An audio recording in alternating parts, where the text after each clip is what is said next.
And as your eyes become heavier and the elevator begins to go down, you realize that this is the elevator of relaxation.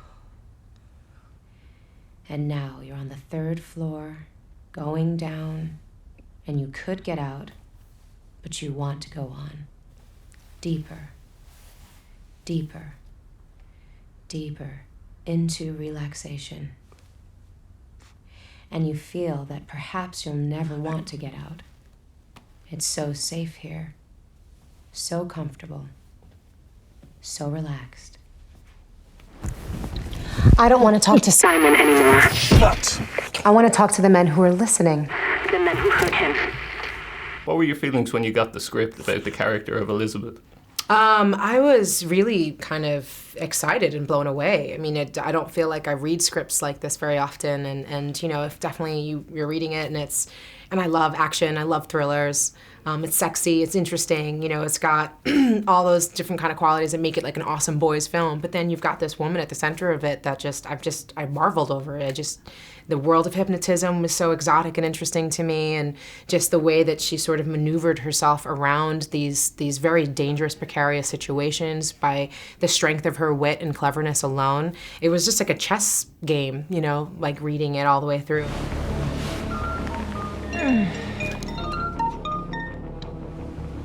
Hello? It's me. Simon? Where are you? I'm at Frank's house. Jesus, what are you doing there? Elizabeth, they're going to kill me. No. No, they are. You were right. This is what they always planned to do. Don't you see this?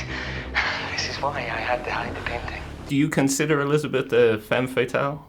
I think that's really interesting because I've been listening to everybody else doing press. Some people say femme fatale, some people were like, you know, not the classic femme fatale. I definitely kind of play off the idea of, you know, I watched a lot of films going into this thinking, you know, let me kind of see that structure of what the femme fatale kind of character was. And I realized that there was a cliche sort of aspect to it that I don't think exists in this film. I think it has all those elements to sort of draw you in and make you feel familiar. And I think that the film does that quite often and you know, throughout, of just going, oh yeah, you've seen, this is the antagonist, that's the protagonist, that's the bad guy, that's the good guy. And you can get quite comfortable. Yes, she's the classic cold, chilling femme fatale. And then it just changes and develops and goes on. And that's part of the maneuvering strategy of putting this maze and puzzle together. Go upstairs to Frank's bedroom.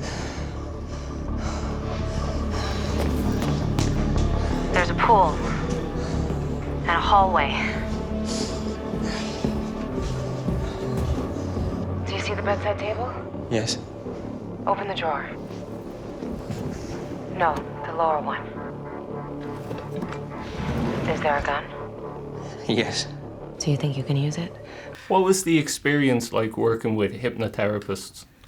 Really fun. It was really kind of, you know, I remember there was one office that I went to here where this woman was in this really tiny room that had this like constant beeping, and it was just like, how do you get people under in here? But then you realize that it's like there's something about the soothing voice, especially when someone has a real issue that they're trying to work on, that you can just, you know, it's that quality of, you know, we all kind of self-induct ourselves into self-hypnosis. How many times, you know, you're washing the dishes or, you know, you're driving to work and you realize you don't even remember that half an hour getting there because you were 5 miles away, you know, in an argument that happened 5 years earlier.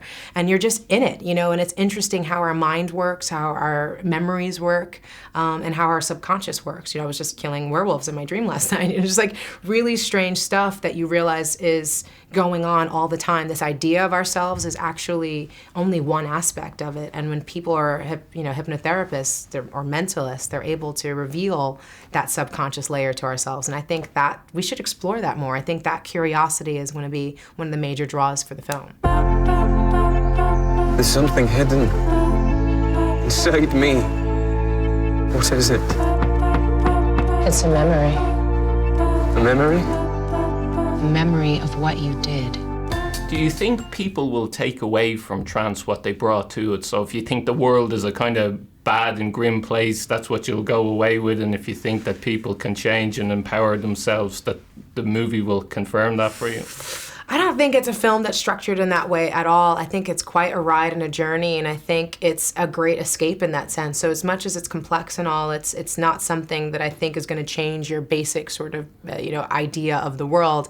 I think it's a really beautiful, fine piece of entertainment that's incredibly clever and interesting, and I think is going to expose you to a lot of other worlds that maybe you hadn't kind of really considered before. I think there's something quite curious about the film, and I think it leaves you feeling quite pumped. So one of the things that it will do, I mean, I don't know if it's going to make someone who's really incredibly cynical not be cynical anymore, but it is going to make you feel really energetic afterwards, and I think you feel really pumped after seeing it. That's definitely the experience that I had, so I think that's a good thing. I love being able to walk out of a theater feeling enthused and hopeful and curious, and I hope that the film does that at least for a little while for people. You're going to think about it for a while to come, even if it's just because you're trying to work out the logic in your brain, and that's really nice to be doing something that isn't just popcorn fodder.